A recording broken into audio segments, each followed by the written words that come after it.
Welcome into the latest episode of the Five on the Floor podcast on the Five Reasons Sports Network. I'm Ethan Skolnick. You can find me at Ethan J. Skolnick. Before we get to today's episode, I want to tell you about one of the great sponsors of this podcast and the network. You see us tweeting about them all the time. And that's BetDSI. BetDSI.com is where you want to go to place all of your bets on the weekend and during the week. I went there last week. I used my promo code 5101. That's FIVE 101.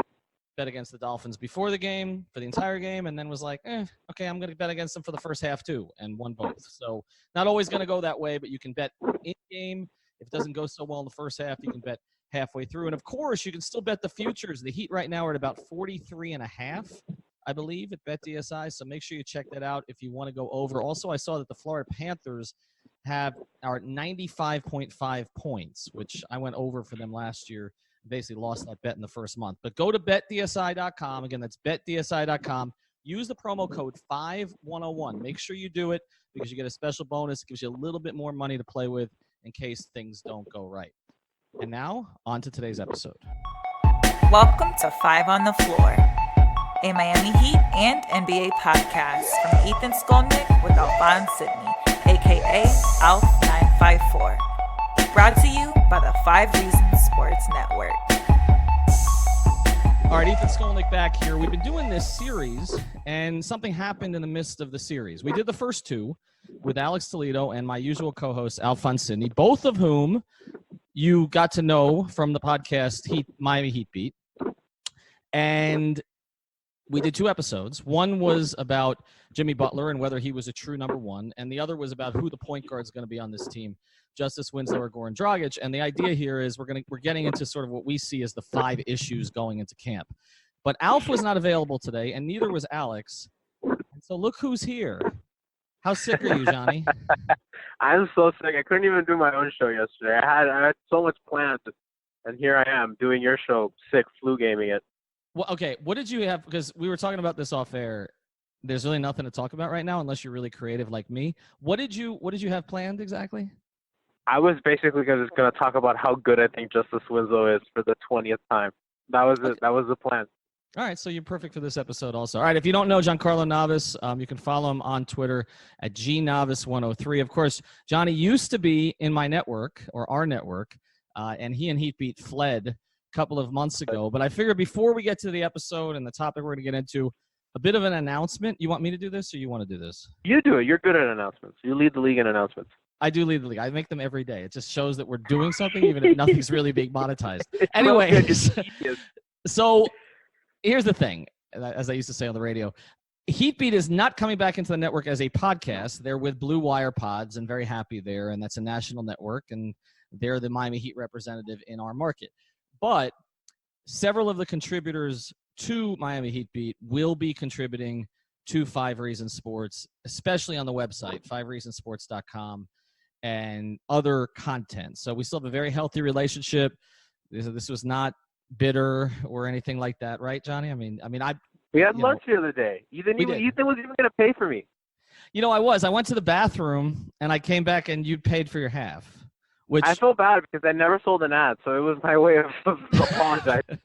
That's true. You never sold an ad. You didn't even come close. There wasn't even. I came kind of close. There was one deal that I was closing in on, and then they kind of ghosted me. So, I get ghosted by women and by potential sponsors. That was going to be my joke. You're stealing the jokes. All right, so anyway, could we go over some of the contributors? Because you know your staff better than me, and who's going to be helping, other than obviously Alf and Alex, who, I've kind of stole Alf anyway, and Alex is going to be doing a lot more work. It's shared custody. We have shared custody of Alf.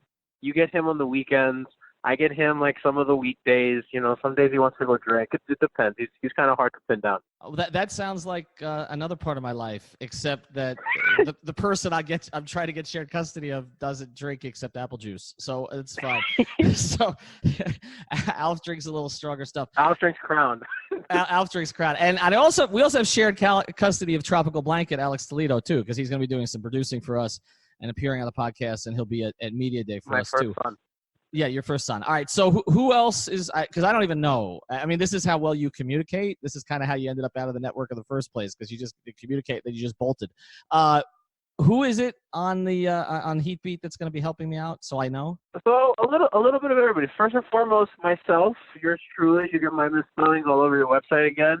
There'll be Christian, Brass. Brass is really excited to take pictures for you. He even bought a new camera. Brass Jazz, Nikias, Christian Hernandez, Brian Goins, Alf, Alex, Mr. Lefty Leif, Saucy Nuggets Insider, doing some reporting. So you get a little bit of everybody. You get a Heat Beat sampler on 5reasonsports.com. Heat Beat sampler buffet potpourri. All right, terrific. So that's good. I have to deal with all you guys again. That's fantastic. I don't know what to sign up for. All right, so let's get to the episode, right? Because I mean, you're supposed to be an expert at this, and we are in competing pods now. So I'm gonna, after we get done, I'll pull this, and I'll make sure it's spelled incorrectly in your honor. Yes.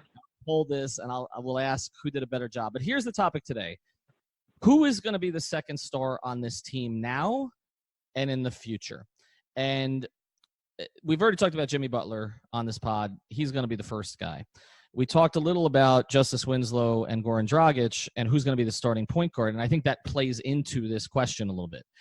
I've done a podcast with Bam Adebayo. Obviously, Bam is eating a bunch of cheeseburgers, but there's high expectations for him this season too. But when we ask about a second star, like looking at the SI.com list, you had Jimmy Butler at number 11 and Bam Adebayo at 93. No Justise Winslow. So if you're looking at like 93 and there's 30 teams, they're saying that Bam Adebayo would ideally be the fourth best player on your team, not the second. And they don't have Justise as one of the top four. Top of your head, this season, okay, not looking forward, but this year, who is going to be the guy who helps Jimmy Butler the most?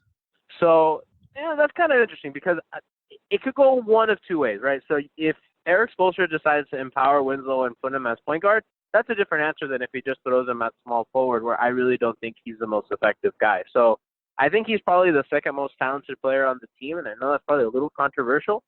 But if he's not really put in his best position, I don't really think he'll be able to make the impact that can help, vault him into the second guy. I don't want to minimize contract year Goran, who would be starting. Goran's still really, really damn good, right? So I think him in a contract year, playing alongside Jim, does this sound sacrilegious? As Jimmy's is the best player he's played alongside since he's been here, right? So we've had Dwayne on the decline. No, that's fair. Well, because he really didn't play with Bosh, right? That's he had spurts of Chris Bosh, and Bosh was really good right before he got here. Chris Bosh was playing possessed before Goran got here. So I really think that I think it's kind of Goran or Winslow, depending on how you look at it. I don't think Bam's going to be able to contribute offensively to that extent yet. I do think that I don't want people to get disappointed in Bam when he's just improved from last season and he's not averaging 15 and 12. I want people to slow down there because I don't think he's ready offensively, but he will be. He's a really good passer. He does a lot of great things, and he's going to continue to improve. But I just don't think he'll be there next season. So you mentioned, and this gets into the topic that Alf and I were talking about with Alex.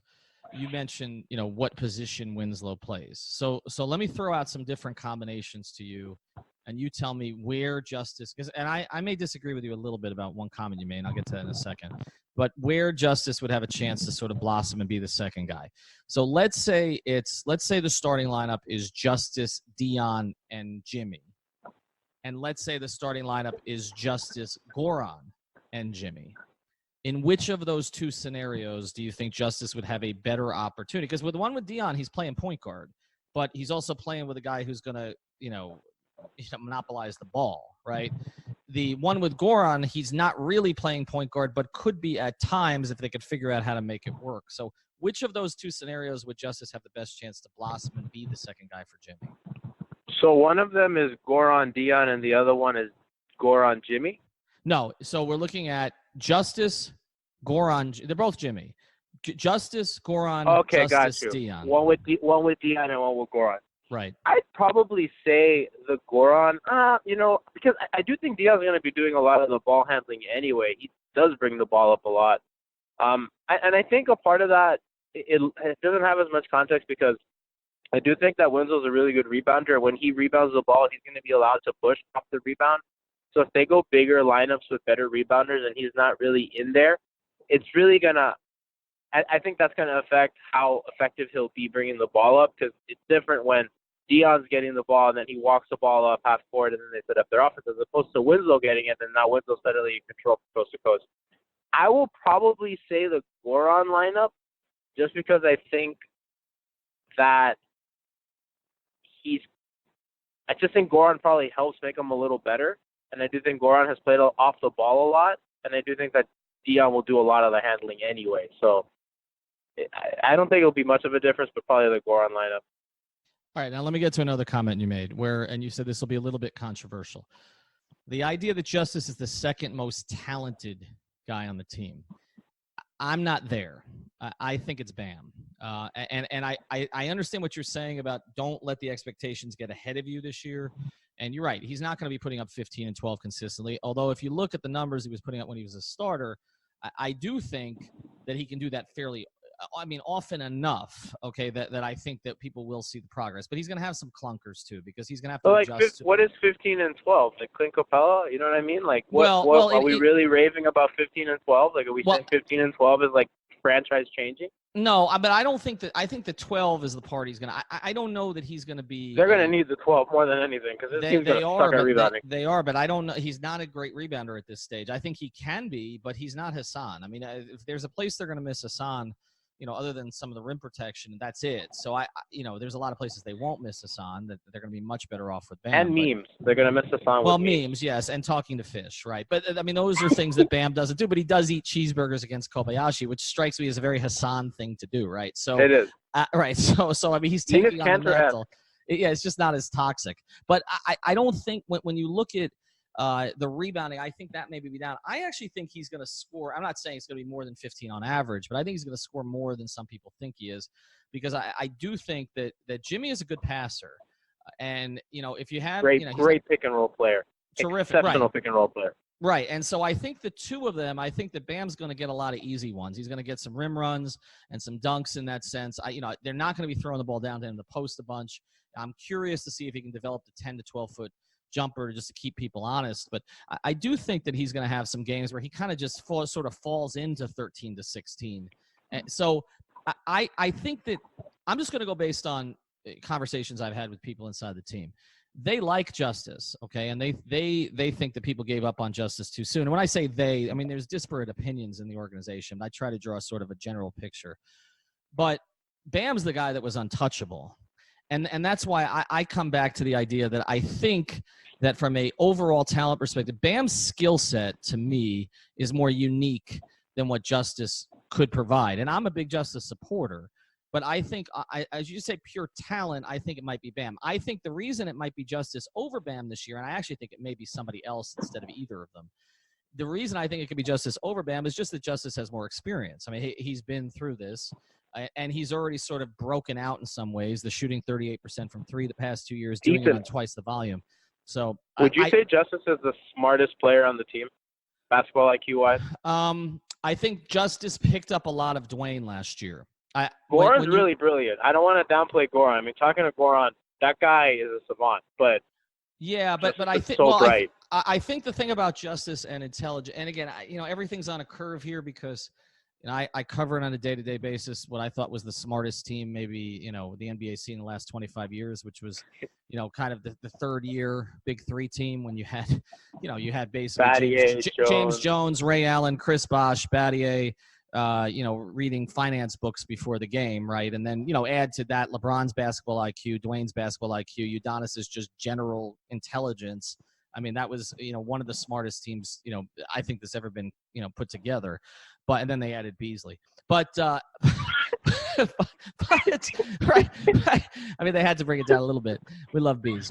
Maybe he'll. I love you, Mike. Yeah, we love Michael.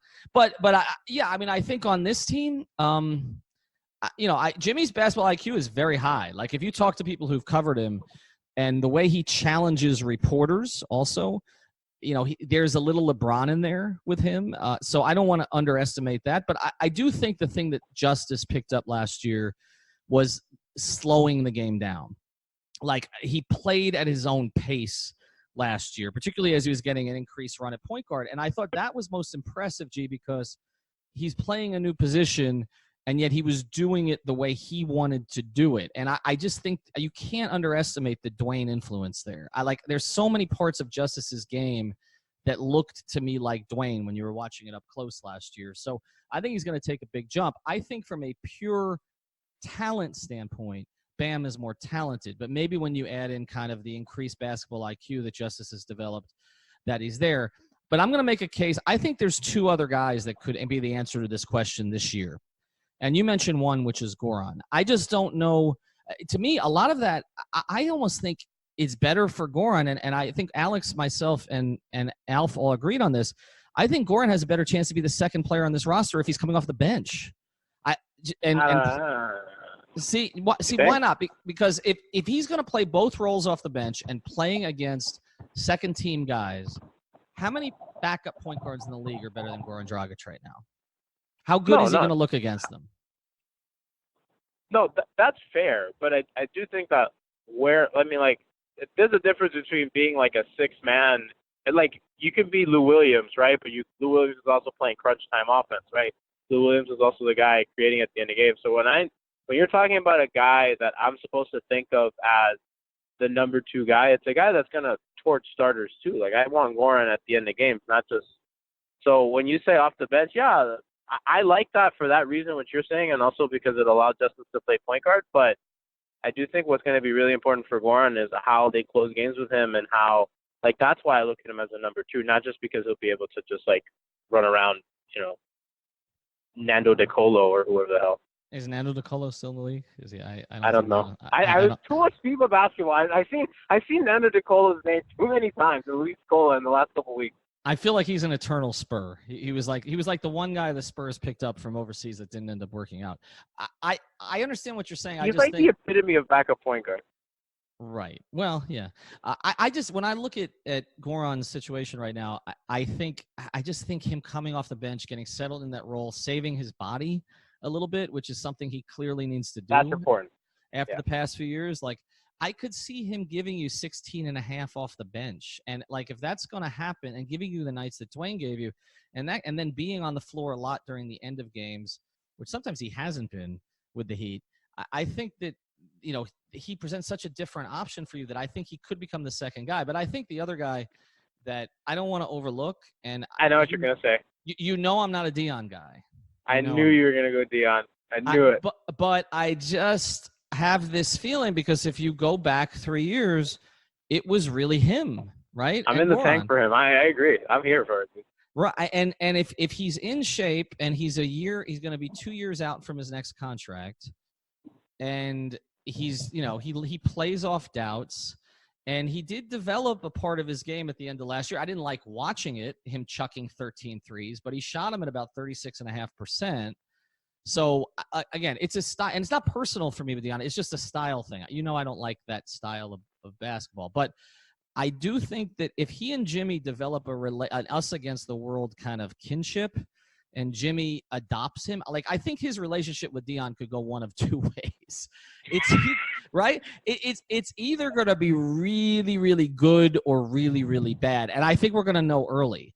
And if it's really good, then think of it this way. If he's in the starting lineup and he's getting 33, 35 minutes, and he's in shape, and he's developed the three-point shot, and this team needs desperately three-point shooting. Unless Harrow's going to play a lot, and he would play in place of Dion a lot, like, they don't have a lot, right? I mean, you're talking about Olynyk or Myers Leonard at the 4. Bam hasn't developed it. Jimmy's not a good three-point shooter. Goran is, but it's got to be the right circumstance. They don't have a lot of shooting. And so that's going to fall to Dion. And I know people are going to say to me, well, you wanted him traded. I did under the circumstances, but now I'm looking at the team, and I'm looking at him getting his butt in shape and responding to what the Heat wanted to do, and the contract, not contract year, but he's close enough to see the end of this one. What are the odds, if he starts, that he could become the second guy just this season? Something I really like about Dion is that his willingness to take off the dribble threes, and that's something that the Heat offense has not really had since he's gone out. I think Josh tried it a little bit last year, but really went away from it later. It's not something that Dwayne was willing to do it, but Dwayne's not a great three-point shooter. Jimmy's not a good three-point shooter. Like you said about Harrow, we're not sure how much he's going to play. I think that that's an aspect that people aren't looking enough at. and how that's going to really open up the floor. And if he's willing to, I think what you're talking about in the relationship with Jimmy and Dion is going to be how willing he is to be off ball. He's not really an off ball mover. And I don't know how he's going to participate when Jimmy's in the pick and roll. But I think what we're saying here about him being the second guy is going to hinge on that. I think 100%. Yeah, I could see that. And you're right. He has a skill set that they don't have. But one of the things I want to see him do, though. I like off the bench, though. Like more than Goran, I think that him. But his personality, though. But see, that's the problem. Yes, I think you're right from a basketball perspective. But from a which one of these two guys will accept that? Let's be serious, right? I mean, which of those two guys is more willing? Goran made it clear when he came back last year he didn't want to stay on the bench. But Goran is he's older, he's more mature, he's more professional. Goran's in a contract year, Ethan. How willing is Goran? This is Goran's last chance. And there's not really any free agents next season. So no, there aren't, especially a point guard. There's like Jeff Teague, there's 3 or 4 guys. Like that's it. There's a team that needs a point guard, or if there's an injury late in the, you know what I mean? Like that's a guy that people are gonna want. So if I'm Goran, I'm not really sure that I really want to come off the bench. That's true. That's true. How much is a Dwayne factor here? Because look, whatever on-court sort of challenges Dwayne and Goran had playing together, there was a lot of mutual respect off the court. Whereas I just didn't get the sense with Dion and Dwayne that thing ever clicked in really any way. I don't know that the message that Dwayne sent to the organization going forward, that the best player in franchise history, I mean, we can talk LeBron, but the guy that everybody associates with the Heat was willing to do that. And what that means for other guys, like I feel like that would register with Goran. I understand the contract thing you're saying. I don't think it registers with Dion. That's just my hunch on this. I think that'll register with someone like Winslow or Josh, right? If they were going to grow up to be good players, because it came at such an impactful time. But like Goran played behind Steve Nash forever, and Steve Nash ain't coming off the bench, right? And Dwayne wasn't chasing paychecks, right? Dwayne was legacy padding. Dwayne was ingratiating himself to the city and being the good soldier, Heat culture, yada, yada, yada. Goran's looking for a contract. I think that there's a clear distinction there. And Goran didn't play with Dwayne that long. No, he didn't. Well, they played the 15-16 season. They played the whole way through. It was a challenge. And then, Dwayne was gone. Dwayne came back. They played together a little bit. I mean, that was the whole thing. Like the Dwayne, Goran, Waiters combinations, like never really happened, right? Because there was always one guy who was out. And the other thing is I understand what you're saying in the sense of Goran coming back and wanting to prove himself. He just missed a ton of time for really the first time in his career. But if you get back to the free agent thing, how much does him wanting to maybe preserve his body a little bit? I mean, him preserving his body and getting through the season healthy might earn him an extra $2 or $3 million a year at the end of it. So you think that guys are thinking about that like very actively while they're and you're right. I mean, he hasn't missed it, but he's had so many nagging injuries the past few years. It's always been something, right? Like, and he plays at a speed and a pace that he really can't change. Like, he's not Dwayne in that sense. Like, Dwayne's pace I agree with you in theory. I totally agree with you in theory, by the way. But I do think that if you're Dion and if they're going to start Jimmy Butler at the 2, does Dion really have room to complain if Jimmy Butler's starting over him? Oh, at the 2? But who's starting at the 3 then? Oh, you're saying starting Winslow and Dragic basically with him. Because that's what just from the quotes that I've read, that's what it sounds like is going to happen. I mean, I don't want it to happen, but that's probably what it sounds like. So if that's really the way that they go, does Dion really have any room to complain? What's he going to say? No, not if it's Jimmy. But the thing is, I mean, look, one domino piece leads to the other. Like you're looking at Jimmy as the 2 in that scenario, and Justice is the 3. And I'm saying, I mean, they're really just both wings, right? Like, I mean, it's not if they're so. I don't think Dion's going to. I mean, Jimmy could be the 3 and Justice could be the 2. I mean, it's not. I don't think there's really any difference. So, and they're going to guard the other team's best perimeters anyway. The only other question about this is defensively, right? So. Goran has to be hid defensively at this point. Tyler Herro probably has to be hid defensively at this stage, right? Dion, if he's healthy, doesn't have to be hid defensively. No, he's good. Right. So, I mean, if he's healthy and he's in shape. So, if you're going to roll out Dion, Justice, and Jimmy, I mean, that's the best defensive perimeter group you can throw out. It almost doesn't matter who the 4 is. And then you've got Bam at the 5. It's probably going to be Olynyk in that scenario. So, my big thing with that is – I'm not a big fan of a Goran-Dion backcourt just for the reason that they too small, Ernie. And I do think that was a huge issue in the first half of last season, that they were really, really, really running with a super small backcourt. and they were playing Josh at the 3, and it was really weird. And I thought that the Heat's best stuff last season was Winslow and Richardson in the backcourt, not just because those are good players, just because they had size back there. Because guards are big now. Point guards are big, guys. There are big guards out in the league. And Dion, look at Dion and Goran okay, are small. Let's look at the teams that they're going to have to deal with in the East. Philadelphia to start. Philly, right? Huge. Right. Boston, huge. Yeah, well, Philly is big at every position, right? Milwaukee is fairly big. I mean, Bledsoe is not, right? But Bledsoe's not, but he has a giant wingspan. Right. He plays at a different height than you. A loss you of Brogdon changes things for Milwaukee, but it does. Although I like some of what they did to reshape it. I don't think their roster is as good as it was last year, but I think it's closer than I thought it was going to be when they lost Brogdon. But Toronto, obviously, we don't even know what that's going to look like. My Raptors. Yeah, you're right. Well, it depends if Masai's going to fire sale. I mean, that's like my most interesting subplot of the season. Like, what the hell is Masai going to do with a bunch of expiring? Right. No, and he'll be aggressive. Like, I think he had the expirings in mind when he got Kawhi and assumed Kawhi was probably going to leave anyway. And I'm a Masai stan, so he'll do something smart with it. But I just defensively, they could be really good if Dion's in shape. I don't like the Winslow Butler Dion combination offensively quite as much as I do with Goran. And I know some people will say, well, I don't understand that because then you've got Goran and Winslow fighting over the ball a little bit. But I trust. Here's the difference. I trust Goran, and this has not always been a great thing when he did this with Dwayne. But I trust Goran to kind of get off the ball and sort of run to the corner, whereas I don't trust Dion to do that. Like especially if Dion. And here's the other thing with Dion. It's kind of like you want him to be in shape and you want him to be healthy because he can make a real impact on this team. But if he's in shape and he's healthy and he's feeling good, you know what's happening, right? I mean, he's taking right. He's going to take as many shots as Jimmy. Like, and that's one of the other things about. I don't know if I like that.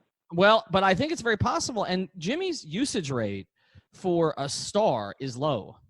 His usage rate is not commensurate with being the 11th best player in the league according to Sports Illustrated. It doesn't match. I also think that's who he's played with, and they've played on playing in Minnesota. A lot of the offense ran through Towns, even though Jimmy was a perimeter guy, and also in Philadelphia. I mean, he was a closer, but a lot of stuff they run is little Embiid, Redick give and goes and stuff like that. So it doesn't really surprise me. I'm surprised it's not higher because of the Chicago stuff, because he was literally by himself. Yeah, well, right, exactly. I mean, he didn't have much there, but I just it's a really interesting question because I do think it plays into who's going to be the second guy on this team. And when we're talking about all perimeter guys and not Bam. I think the only way it's Bam this season is if a guy like Dion is traded and they start to become a little bit more focused on the front court. But I don't think they get there this year. But Ethan, how many big guys really make that kind of an impact offensively unless they're Gasol/Jokic level passers? Right. Well, but Bam is. He's a good passer. He's not Jokic. Great from the elbow. He's not Jokic, but compared to Hassan, he's like Jokic supreme. Like it's like right. So it's going to look different. I mean, the ball's going to go to him. It's just a question of what he does with it. Now, if he's just feeding other guys, then obviously his numbers are not going to be huge. How do you feel about him doing like Amari Stoudemire face-ups, like 10 feet from the basket? Like, well, I really want that. That's what I'm talking about. If he can develop that 10 to 12 foot game, I would rather he develop that than the post game. To me, the post game is irrelevant for him. They're going to use him for vertical spacing, like you said, in the pick and roll with Jimmy. I think he'll be terrific in the same way that he would have been with Dwayne. And he was during that stretch when he was a starter. I don't think this has to be. He's not the type of. He doesn't have old school thinking like Hassan does, where it's like you got to give me the ball in the post. And I'm going to pound it there for 7 seconds. That's not Bam. Like he'll get off of it. And I do think that for Hassan, it was a little bit of he can't face up. He's too big to do that. So that was kind of his only option. Right. But the other thing is who's Bam's playing with, right? If he's playing with DJJ, that's going to look a little different than him playing with Kelly. But he's had success. The Heat have had the most success statistically with him playing with Kelly. Lineup. Right. Yeah. So I think that's where they're going to start. And that to me affects it. But so I guess the answer to the question that we had so far, after the break, we're going to get into who it might be for the future. But I think for this year, it really could be, it could be Dragic, it could be Dion, and it could be Justise. And I think probably if it's Dion, that's not the best case scenario from an efficiency standpoint. If it's Goran, it's not the best case scenario from a future standpoint. Justice would be ideal, but I'm not quite sure unless, like you say, unless they're turning the ball team over will to be him and make best all the if plays. it's Justice. The team will be best if Justice becomes that. Right, but I don't know if it's going to happen under the current circumstances. So after the break, we're going to get into who it might be in the future, maybe somebody off of the roster. But first, I want to tell you about another great sponsor of the 5 Reasons Sports Network. That's Magic City Casino. If you haven't been out to the High yet, that's JAI. You got to check it out on Friday and Saturday nights. You know where Magic City Casino is, close to the airport in Miami. Great place to go, bet on just about anything. But one of the cool things you can bet on is highlights. So go out there. They've got indoor lawn game area. They've got a full bar. They've got food for you out there. It's a party scene before you go out. So before you decide to go to Wynwood or South Beach or my neck of the woods up in Broward where Johnny doesn't like to travel to, make sure you check out Magic City Casino. That's JAI. It's a quintessential Miami sport. It's a lot of fun. Alf and I went out there a couple weeks ago. The Ballscast guys have been out there. I don't know if they'll be invited back, but definitely check out the High and Magic City Casino. All right, before we close this episode, I think the consensus of most people, G, is that the number 2 option on this team ultimately is either going to be Jimmy Butler or is not on the team yet. Would you agree with that? That as we're looking ahead a year from now, that the guy who's going to be the complementary star to Jimmy Butler is not currently on this team? Yeah, I would agree with that. Elaborate. I think that the no, I was gathering my thoughts. It's because I guess I'm so Beal blind, right? So I think that that's the guy that I want most, just because I'm so high on him. Their cap situation's a little weird because they're about to come into a bunch of money in the second year, and Jimmy's going to be a little older. I don't think that's I don't think we talk about that enough, that his age may not match up with the next guy that's going to come in. So I really think whatever guy they bring in next is going to be the number 1 option whenever they get here. Whether it's Beal or I'm sure they're going to make a play for Giannis. Probably, I don't know what's going to happen, but I know that they're going to try. So that's kind of what I'm thinking. I don't think that anybody else, I hate to sound anti-Bam because I'm not anti-Bam. I think Bam is terrific. I think that every team to win a championship, you're going to need a guy who has that level of basketball IQ, that level of athleticism, that level of defensive prowess, and just a good passing big man, does all the stuff that you need. I think Bam is really good, and I think he's going to be a really, really, really good player. I just don't look at him as, okay, this is a cornerstone of every single thing we do. I have never seen him that way.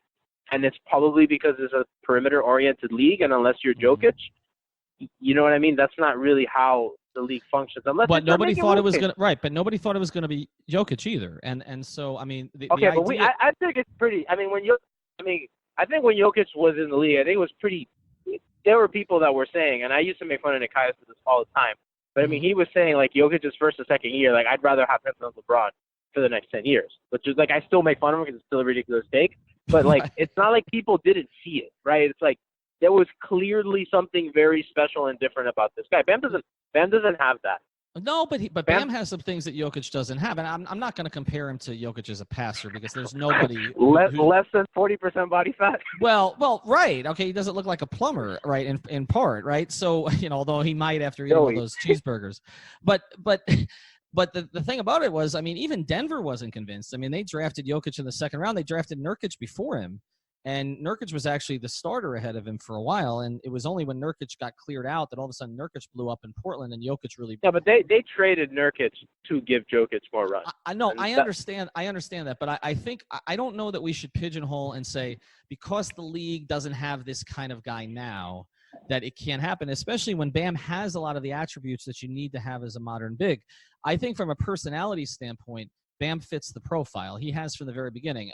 I remember the night that he was drafted, and somebody who's pretty high up with the Heat basically said, "Look, we did more research on this guy than we've ever done anybody else. He's the anti-Hassan." That's what they said to me on draft night. Okay, they felt incredibly good about where he was in terms of his makeup, and it's only gotten better. Okay, I don't know what happened in Vegas. Okay, stayed in Vegas, but it's only gotten better since. And when you talk to people inside the organization, the way that Riley and Spoelstra talked about Bam after the season was what I'd been hearing about him for months behind the scenes. And so they're gushing about him. And, Udonis has basically anointed him the one. Zoe has basically anointed him the one. I mean, those two guys are that phrase you guys love, heat culture personified. That's the two, right? And so I think they see something. They wouldn't be pushing it just because they think he's a nice guy. I believe that they believe it. I mean, right. But I think they see him, G. I think they see him, G, as a front-facing person on this franchise, as part of a possible big three. I agree with you that it's harder from his particular position. I just have always said if I'm going to trade one of them, I trade Justice because I think the Bams are harder to find right now than the Justices, just in terms of the way that they play. But I agree with you in the sense that the guy's probably not on the roster yet. I think ultimately Bam and or Justice, if he's still here, because he might be the piece that has to be traded. Bam and or Justice fits in as the third piece, and Harrell maybe as the fourth. Hardline and not trade Bam for a whale? I think they might. I don't think if it's Bam and 2 picks for Beal, do they just say no thanks? I think they might, man. I think they might. I really think they just say no, we're keeping him. Like, no, we're not moving him and 2 picks for Beal or something like that. I would be surprised based on what I'd heard was Bam was on the table for Kawhi because everybody was, but I don't know necessarily that it would be on the table for Beal. He wasn't on the table for Jimmy. Now I'm a bigger fan of Beal than Jimmy only because of age and wear, right? And because Beal came. Aren't Beal and Dion the same age?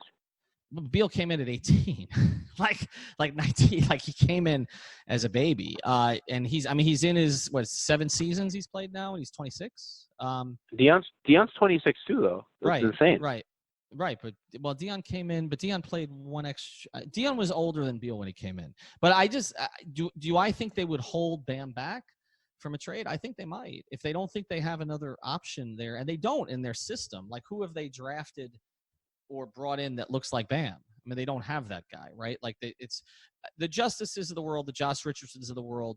Like, those players can be replaced because there are so many wings that you can go find. But to find a modern big these days who can pass, who can switch, who has shown, some ability, as you said, to be a front-facing player like a Stoudemire, who runs the floor, who handles on the break. I mean, I don't know that Bam does anything great yet, but, like, I see the possibility for him to do everything well. And rebounding, I think, is the last thing that's going to come. But I think he can do everything well. I think he's the guy they would hold out, G. The most important thing I haven't said this yet on the pod, but the most important skill that I think Bam should develop this season is his short rolling ability, and kind of a Draymond-esque being able to pass out of the short roll. Like, the league has moved so much into short roll action and Bam was doing some of that last season, and I think that was really encouraging. But especially when they don't really have great shooters, they're going to need some creative stuff. So if he's a guy that's going to be able to really, really, like, focus on his passing, pass out of the short roll, create opportunities like that, because he is a great big man threat in the pick and roll, that's going to open their game up even so much that I think the season is going to hinge on how much Jimmy makes the offense better. Because we know that they're going to be good defensively. They're always closer teams are always. But this team is going to go as far as Jimmy makes them offensively better, and I think Bam is probably the second part of that and what he could do in pick and roll. I do think that that's where he's going to be the most important. I agree. Now, the only thing that changes this dynamic a little bit is, do you include Bam in a trade for Blake Griffin? Yes. Okay. Well, See. In that case, I might, even though Blake has the injury history, and again, you'd have to look at Detroit's situation because do they want Bam with Drummond, or would they be moving Drummond somewhere else? But if Blake becomes, and I feel like Detroit's loading up for this year, but I don't think it's going to work as well as people think. But if to me, if you're going big for big and you're thinking you can get 3 or 4 more years out of Griffin at a high level, then maybe you do it. I don't think you include Bam for Beal. I think for Beal, it has to be Washington basically. What do you? Why? Why would you can keep him? What's that? Why would you not? Why would you do it for Griffin but not for Beal? It's just positional. I mean, I'm not saying that Blake is Blake is not going to play the exact same spot as Bam, but it obviously. Yeah, but Blake's not a center, so if you do it for Blake, you still. put Blake could be a 4, and you could play him with someone like Kelly. I mean, that's what you would have to do. Now you would have no. Kelly's not a 5 either. So like, what do you do? Like you're sacrificing a lot defensively. Agreed. But if you're really good defensively, then on the perimeter, then it may not matter as much. I just think that if you're trading for Beal, I think it's got to be Justise, because trading for Beal and keeping Justise doesn't make a ton of sense either necessarily. Again, I don't know that Goran's going to be here going forward. But you're going to have to give up something. It's going to have to be Justise or Bam. I would just give up Justise in that scenario. It's going to have to be Goran and something else because you need the contract to match up. So it's going to be. So what, you trade Goran and Justise and then you have no point guard? Well, they'll have to find one. That's a good question. How do you feel about Kendrick Nunn? Listen, I've made my opinions on Kendrick Nunn very clear in the past. So you're not a fan? I'm not a big Kendrick Nunn guy. Okay. Well, I actually thought he was the best player on the team in Summer League when I was out there. But he is a very talented player. Yeah. But I'm curious. Well, I know they're high on him, but we haven't seen it in regular games. To get back to the point here, I think that the second best guy this year may end up being one of the 2 veterans, Goran or Dion, depending on usage and how they're handled. I think that going forward, if you look at which of the 2 young guys has a better chance to be the 2, I think it's Bam over Justise. But I think that the number 2 is probably ultimately, and maybe the number 1, if it's Beal, is ultimately probably Beal or Blake Griffin. I think that's where this thing is going. I'm surprised that we're looking at trades rather than free agency. Well, there's nothing in 2020. I mean, you want Gallinari? Well, I mean, yes. I know you do, but if you look at 2020, there's literally nothing beyond AD. It's nothing.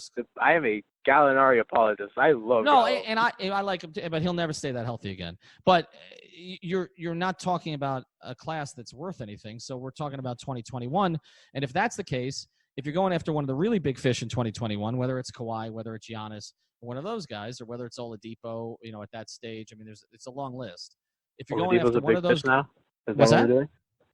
Oladipo's a big fish now. Is that what we're doing? I think he was getting close to it, but I don't know how he's going to come back from the injury. But I think he was getting close to it. He was an all-star.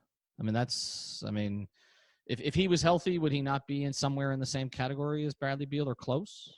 I personally don't think so. I know people are think that, but I don't think so. But I think Beal's better, but I don't think the difference is that great. I think Beal's better than Jimmy Butler right now. I don't know where Beal ranked in the SI rankings over Butler. Well, no, I know he wasn't top 20, which stunned me. He was not top 20, which he should absolutely be. That was completely unfair. I would absolutely have Bradley Beal in the top 15.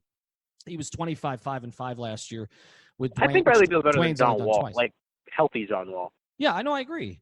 And I think Bradley Beal may ultimately be here, and I think it may not take as much to get him as you think if he makes it clear internally that he's not staying there. And we see now, look what's going on in the NFL, man. That trend is not changing. Players are making it very clear. Jalen Ramsey, stay home, dude. Stop. Yeah, Come on, man. We went through battles together. Why are you leaving us? All right, that's it. All right, you can find them at Navas 103. Again, a lot of the Heat Beat guys will be contributing as long as I can tolerate G if he's going to be the point person on this. So follow him at Navas 103. Alf and I will be back, maybe with Alex, maybe not, to get into what we see as the last 2 issues of camp, one of which is going to be rebounding and interior defense, and the other is shooting. So we'll sort of break it down from more of an X's and O's perspective the next episode. I'm not sure what we just did, but it was fun. G, thanks for joining me. Thank you, sir. Anytime.